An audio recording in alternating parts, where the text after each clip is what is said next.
Hey there nation, and welcome to the show where we help you to play miniatures wargaming on a budget. It is I, Commander Cheapskate, and welcome to the episode of Cheap Shots, the ultimate series for miniature wargamers who want stunning tabletop quality miniatures without breaking the bank. In this series, I'll show you how to save money on your miniatures painting hobby by using affordable craft paints, budget-friendly tools, and clever techniques. So whether you're a beginner or a seasoned hobbyist, you'll learn how to achieve incredible results without the premium price tag. And on today's video, we're going to show you guys how to paint up a warband of Beastmen for your games of Mordheim or for one-page rules Fallen City. And by following the tips and techniques that we recommend, as well as the materials that we use for our cheapskate method of painting, you're talking about a grand total investment of $30.17 in order to achieve a beautiful tabletop result with a minimal cost. Now when you compare this from the materials you need to buy from both Army Painter as well as Citadel, we're going to end up saving you $177.18. So that being said, let's go on and talk about painting up some Beastmen for your games of Mordheim. So the first thing you have to do, of course, is to assemble your miniatures. Now for the miniatures I'm using here, I'm actually using a bunch of different Beastmen miniatures from Warhammer the Old World. And the reason why is because I was able to get these miniatures at a really good price secondhand from my local game store. So because I'm just using a couple of miniatures that I thought looked kind of cool to represent my warband on my tabletop for Mordheim, and you can assemble your miniatures any way that you want to. And once you have your miniatures assembled, the next thing you gotta do, of course, is to prime them. So when it comes to the priming on this one, I use Krylon Satin's Dark Mocha. You can get this at your local Walmart. I just sprayed the entirety of the miniatures with this dark brown paint, and the reason why I did this is because priming does a couple of things. The first thing it does, of course, is it allows the surface for your acrylic paints to adhere to, so that way if you just paint your miniatures on bare plastic, the slightest bit of friction would cause it to rub off and ruin the finish of your miniature. The second thing, the reason why I prime these guys are brown colors, because brown is a prominent color in most Beastmen miniatures, and this way it kind of takes care of a lot of the painting for me. So if I do miss any spots when I'm painting, or if I can't get into any nooks and crannies of the miniature, that brown will act as both a shadow as well as a natural color for these characters. Now the next thing I do, of course, is do some touch up. Now because of that, the reason why is because sometimes the spray paint won't get into all the different areas of the miniature. So the parts that are missing, I'm using Burnt Umber by Apple Barrel Paint. You can get this at your local Walmart. And the reason why is because while it might not be a 100% match, it is dark enough to actually kind of, blend in that way. So even though it might not be a perfect match, though, it's not really going to matter, because once we start adding successive layers on the miniature, no one's really going to notice. And the next thing we do, of course, is to do an all-over dry brush using Territorial Beige by Apple Barrel Paint. And the reason why we do dry brushing is because dry brushing creates the illusion of depth in your miniatures by creating highlights. What ends up happening is that the pigments of the lighter color paint actually adhere to the raised surface of your miniature, while the darker color stays in the recesses, creating shadows as well as depth. And the reason why we're doing this dry brushing all over the place, so that way if I have to worry about painting fur, for example, if I want to skip certain parts like leather or things like that, I don't have to worry about dry brushing those intricate details because I already did it ahead of time. So you will notice, of course, that you will have this kind of chalky, kind of pastel kind of finish on your miniatures when you do dry brushing. If that happens, don't stress out. It is part of the process of dry brushing, and we're going to smooth out those transitions later on when we do our oil wash.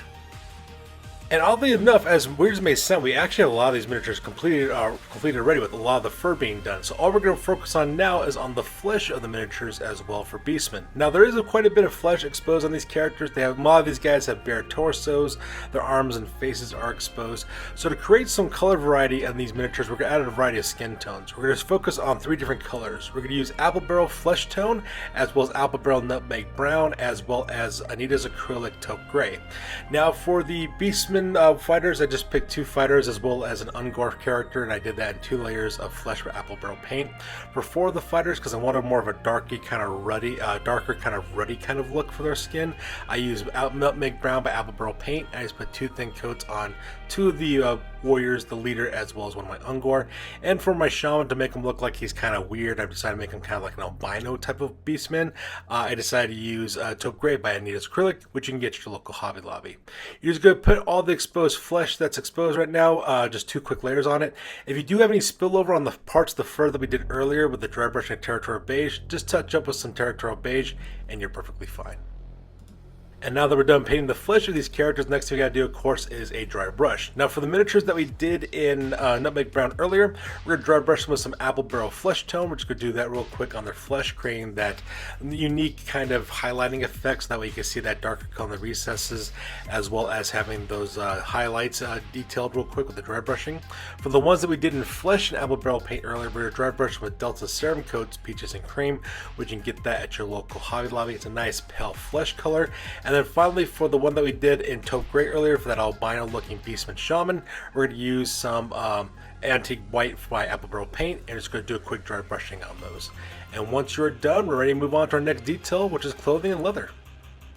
So because we're done with the flesh and for most of the fur of these guys by using our quick paint method with the spray painting as well as the dry brushing, the next detail we're going to focus on are some of the leather goods these characters are wearing, as well as the cloven hooves of these characters as well. We're also going to detail some of the horns too as well at the same time. Now for the colors we're going to use for this, we're going to use Pavement by Apple Barrel paint. It's a beautiful dark gray color that's almost black. The reason why I like using Pavement is because Pavement has a little bit of a grit to it, so when you do dry brushing with it, it actually does a really good job of highlighting those details.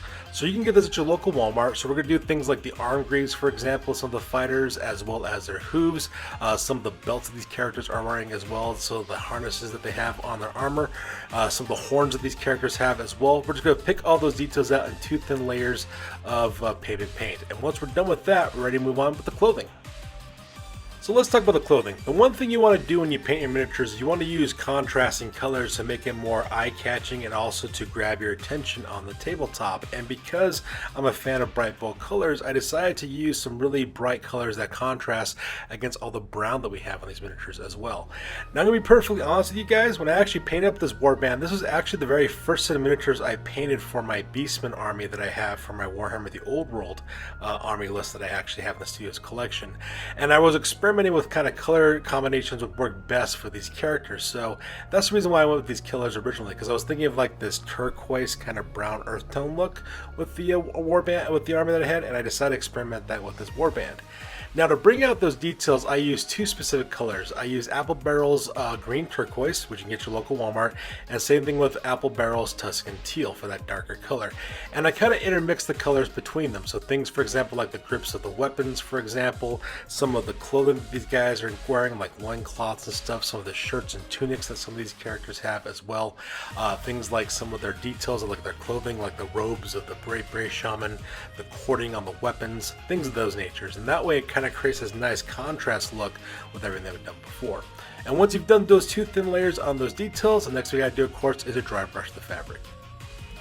Now regardless of what color I use to paint the cloth material we did earlier, I dry brush it all exactly the same color, which is Dutch Aqua by Volkart. You can get it at your local Walmart as well. It's a nice pastel teal color that does a beautiful job of bringing out those details like the individual cording, the stitching on the fabric, that sort of thing. And once we get done with that dry brushing, we're ready to move on to our next detail. And that next detail, for example, are some of the bone elements as well as some of the horns on these characters as well. Now, some of the characters I did do earlier, I did paint their horns in that pavement paint, but I also want to create some color variety with the horns that these guys have, because if you make your miniatures too uniformed, it looks very boring and nothing really sticks out. Now, while painting all your miniatures the exact same color is a very fast and very effective way of doing it, you know, you want to have some artistic ability with your painting, and it kind of creates some variety.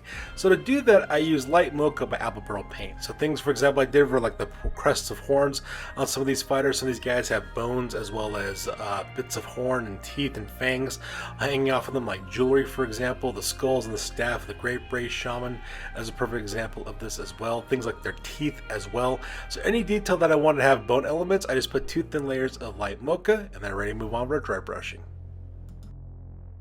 And to make like all the bone elements are kind of bleached out, as well as to create some highlights on the bone elements that we did, I just used some antique white by Alpha Barrel paint real quick, just a quick dry brushing on those materials, just to add that little bit of highlighting on it. And next thing we're going to do now for the next couple of steps is focus a little bit on the Great Bray Shaman.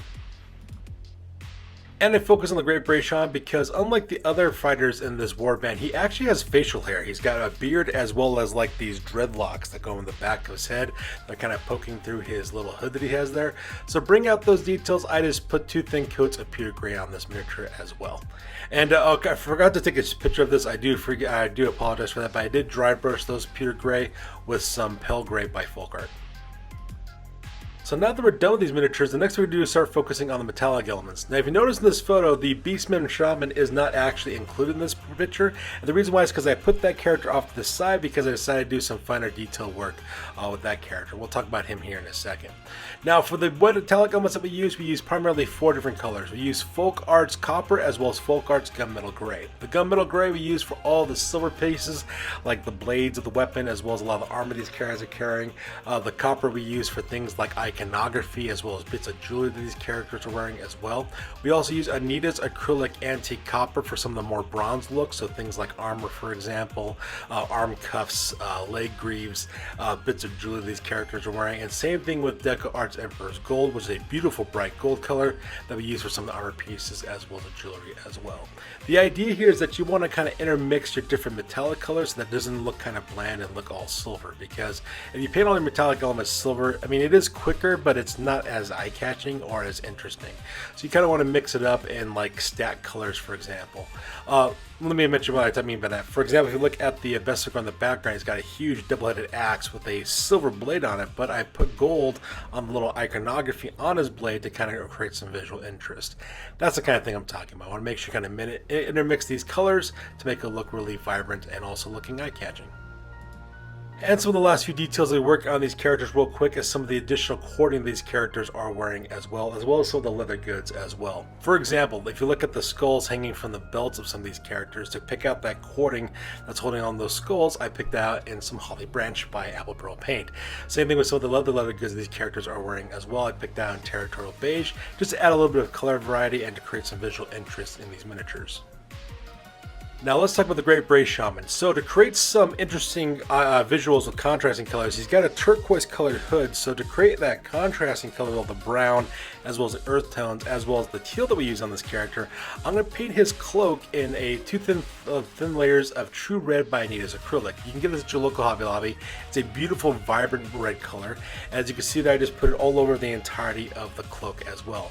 Now if you'll notice, there is stitching on this cloak and that's perfectly fine. Just go ahead and just get a good solid base coat over everything real quick, and we're going to pick out the stitching in this cloak with additional colors. And the color we use for the stitching on his cloak is territorial beige because it looks like a little bits of leather was used to stitch up his cloak, and we just put that directly under all the stitching as well.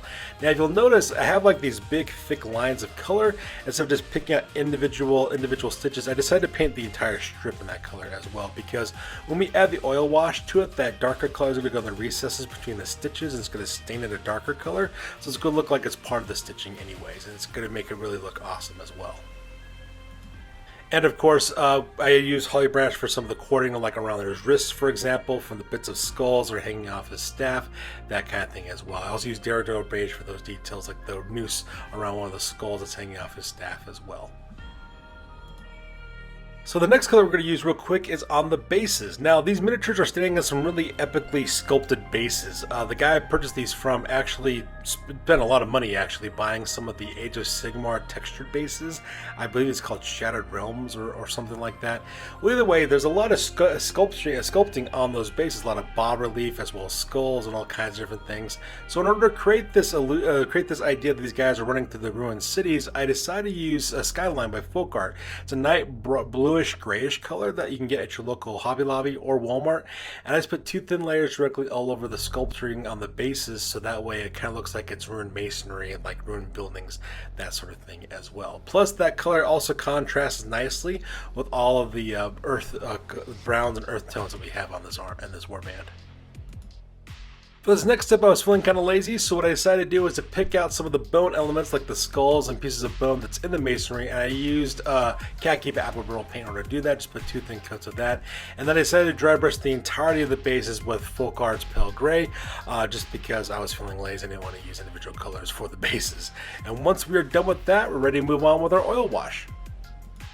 Alright, so for the oil wash on this, we're using one single wash and we're doing it over the entirety of the miniatures, both the miniature as well as the base that they're standing on. Now when it comes to oil washing, a lot of painters like to use Army Painter Strong Tone in order to achieve this effect, which is perfectly fine. It does exactly as advertised. The only problem though is that Army Painter Strong Tone is kind of expensive at costing like $36 per can, whereas a can of mid-wax poly acrylic in Mission Oak Color does exactly the same thing. It only costs about $7. So because that, I use my polyacrylic and I apply it like a wash all over the entirety of the miniature, and this wash does a couple of things. The first thing it does, of course, is that it seeps directly into the recesses of the miniatures and brings a lot of the detailing we couldn't see earlier. Things like the individual gaps between their clothing, for example, the musculature, the details sculpted on the bases as well, the individual links of chainmail and armor panels, all kinds of different things.